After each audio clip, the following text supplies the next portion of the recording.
Hi, welcome back to a little bit of Calm and Crazy. Today I'm excited to share with you some more fall decor.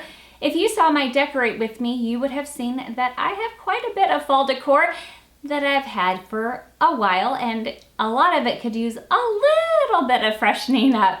So I am taking my own personal, we'll call it trash, and turning it into a treasure. So if you are new to my channel, welcome. I am so glad that you are here, and I hope that you will take a moment and introduce yourself in the comments below. And if you are returning, as always, thank you so much. I really do appreciate all the time that you take to come and watch my videos and all the support that you give me. If you enjoy Trash to Treasure, easy DIYs, and budget decor, make sure that you hit that subscribe button so you don't miss any of my future videos, and let's get into today's projects. Now let me be clear, I don't for one moment think that these are complete junk or actually even trash, and some of you probably like them exactly the way they are, but I've had them for a while and I'm just ready to change them up a little bit, and I wanted to share with you exactly how I'm doing that. Now if you can tell, these have kind of a crackling paint on them. They actually have a coating and some glitter. So I'm going to take these and I'm actually going to first remove the beads that are on the wire and get those off, and then I'm going to remove the little fence and the welcome, and then it is time to give these a good sanding, or as good as I can get, trying to get that coating off as much as I can. I wasn't worried about trying to get all the paint off. I just really wanted to make sure I kind of got that coating and some of the glitter off. After that, I'm going in with some Rust-Oleum Ultra Matte in white. Now I'm almost out of this, so I was just trying to give it a quick prime in order to help cover up some of that orange, and to, when I went in with some paint later, then the primer would help it in order to help that orange not bleed through. So as you can see here, it gave it a nice little coating. To be honest, I wish I had more of that to start with, but now I'm going in with Waverly's chalk paint in ivory, and I will be covering up the rest of this. It did take me 3 coats of this to cover it completely, because I really wanted to cover up some of that crackling, to make sure I covered up any of the orange that was bleeding through.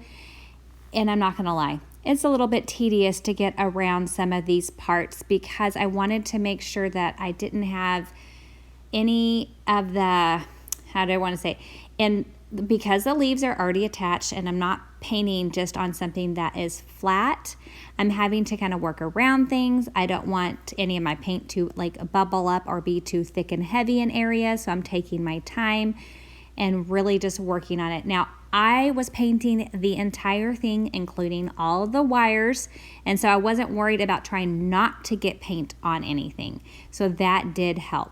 So I did make sure that I painted both pieces completely, and again, 3 coats. I do have to tell you that after the first coat, I sat there and I thought for sure that this was a lost cause. You guys were never going to see it. It looked awful, and I thought I had messed up for sure. That's one thing about chalk paint. A lot of times the very first coat does not look good. It's not level, it's streaky. It just is not pretty at all. That's all I can say.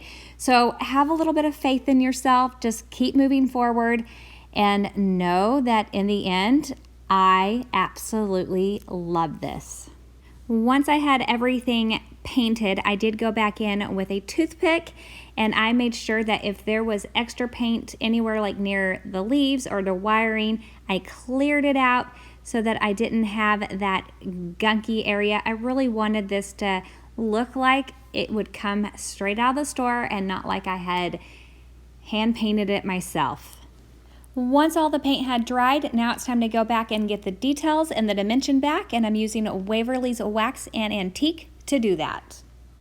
So to start off, I'm just taking a really small brush and I'm adding the stems or the veining back onto the leaves, and I just like to add that little center vein first, and then I will sprout off and do 3 little veins, 2 on one side and 1 on the other, and I do that on all the leaves around the entire thing.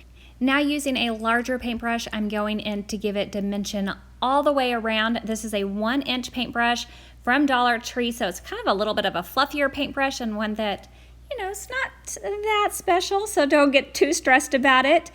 This is one of those things where you kind of have to catch your breath for a moment before you get into it, because you don't want to ruin it, but don't worry, you're not going to. You're just going to dab off any excess paint that you have before you go into it. You go in with just a really light hand, and then you just kind of take it on the edges as you see that I'm doing here. But it really does add in that dimension and the layer of depth that I want, and it makes all the difference. So I do that on any of the raised edges on the pumpkin. I also do that around the leaves. I actually end up going back later and doing it a little bit heavier on the leaves to make the leaves pop just a little bit more, because I really wanted the leaves to stand out and not get lost in the pumpkins. I also made sure that I hit places along the wire, just because, again, I wanted to bring a little bit more of that color up on the wire. So here you see I have a couple pieces that look like mittens, and to be honest, I wasn't quite sure what these pieces were at first. I just knew I was holding on to them, but I didn't know why until I realized that my larger pumpkin was missing its stem. And when I realized that it was missing it, then I knew what my mittens were for. So here you see that I'm going in and I'm using some wood glue in order to put that stem back in place. And I think that that was a necessary fix, and I'm so glad that I saved these little mittens until I figured out what they were needed for. With all the different glues that are out there, almost anything can be repaired or fixed. And so if you have something that you love and want to repair, don't just discount it. Just know that you can more than likely find the right glue for the right job. Like I mentioned earlier, I did want to go in and give my leaves just a little bit more dimension to help them stand out even more against the pumpkin. So here I'm just going in with a smaller brush and really going around the edges and bringing that wax antique up on the edges just a little bit heavier and thicker around all of the leaves. Remember the little fence from the beginning? Well, I am taking the exact same wax and antique and I'm brushing it on everywhere. Now I'm using it kind of more like a stain. So I'm going to brush it on the entire thing, and then I'm going to go in with my paper towel and just wipe off any of the excess. And so it just kind of gives it a nice light coloring, and that way it will pop against the ivory instead of blending in. While that just needs a couple minutes to dry, I'm going to go ahead and attach some beads that I picked up at Hobby Lobby. This comes in a pack of 3 different colors, and I am actually just choosing the darkest color that matches really well with the antique wax, and I will be placing those on the wires instead of the beads that originally came with the pumpkins. Originally, I had planned to place the beads back the way that the beads were originally, and then I noticed that wasn't going to work very well for me.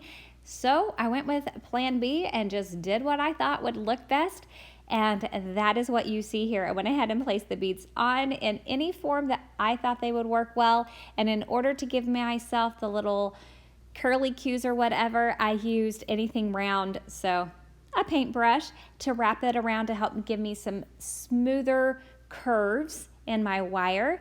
So anytime you can find something round to help you, that is your best bet. If you just kind of bend it yourself, you'll find that you end up with kind of more of a pokey square bend. I repeated the exact same process on the other side. I like to do things in odd numbers, so you will see that I always added 3 beads before I did like a little swirl. These beads come in a package with different size of beads, so I would do like a large bead and then a smaller bead and then back to like a larger bead. And then the next set would be like a little bit of a different sizing. I just like to change the size of my beads as well. Again, that's just a personal thing. Always just go with what you like, but this is just how I was doing it. I used a little bit of wood glue in order to secure the fence back down onto the pumpkin, and then I used some more wood glue in order to secure the welcome sign. You notice that I left the welcome sign just like it was. I actually like that it had just a tiny bit of green on it to begin with. It was my tiny bit of neutral pop of color, and I thought it still went really well with it, so I didn't want to do anything with this. I love how this came out. It turned out so well, and it goes so well with my neutral decor that I have going on this year. I hope that you love this trash to treasure, and I have such a hard time calling it that because I don't think it was trash to begin with. Let's just call it a refresh. Let's move on to project number 2. Again, I have a couple of pumpkins that I wanted to update to match my current decor, and I wanted to try my hand at creating some galvanized looking pumpkins, and oh, am I so excited with how these turned out. So let me show you exactly what I did. To start off with, I took them outside and I gave them a good coat of this Rust-Oleum paint in linoleum because I wanted them to have a metallic look, and boy, did they come in looking like the Tin Man. So I needed to tone that down, but it was a great base to start with. To tone down the Tin Man, I'm going in with Waverly's chalk paint in Elephant, as well as Waverly's chalk paint in Silver Lining.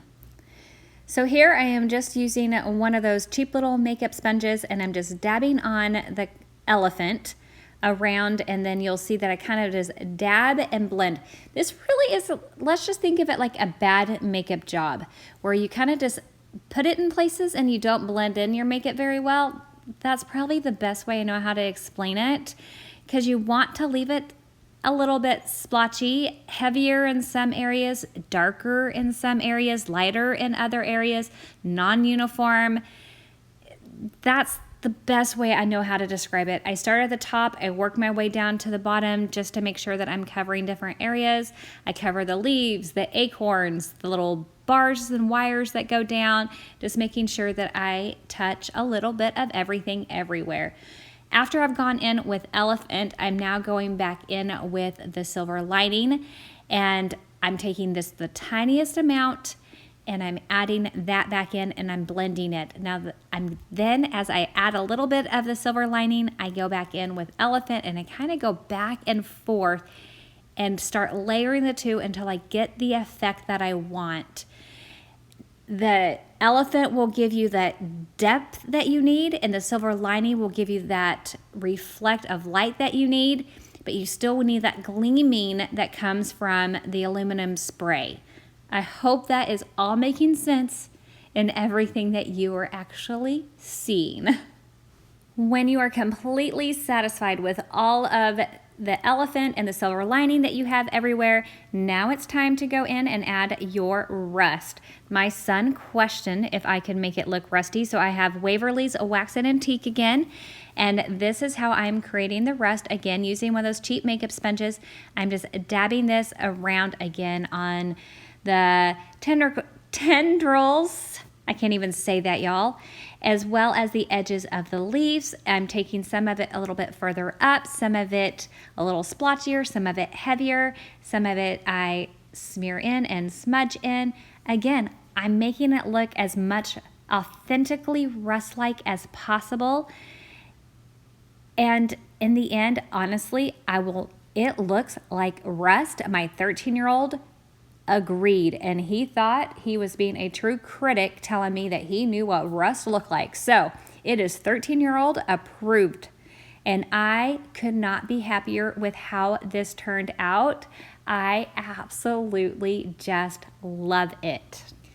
I think that it just made all the difference changing this up. It just gave it such a fresh, new, modern look to it. Look how real and authentic. I just keep saying that. I'm just so pleased with how this turned out, and I hope that you love it too, and I hope that this has inspired you to maybe refresh some of the things that you have in your fall decor and just give them a little bit more life, so that you're not just having to buy something new, that you can just use something that you already have on hand. If you enjoyed today's video, please give it a big thumbs up, and don't forget, you have a whole entire fall inspiration playlist that you can check out. If you haven't already hit that subscribe button, I hope that you will, and I will catch you in the next one. Bye.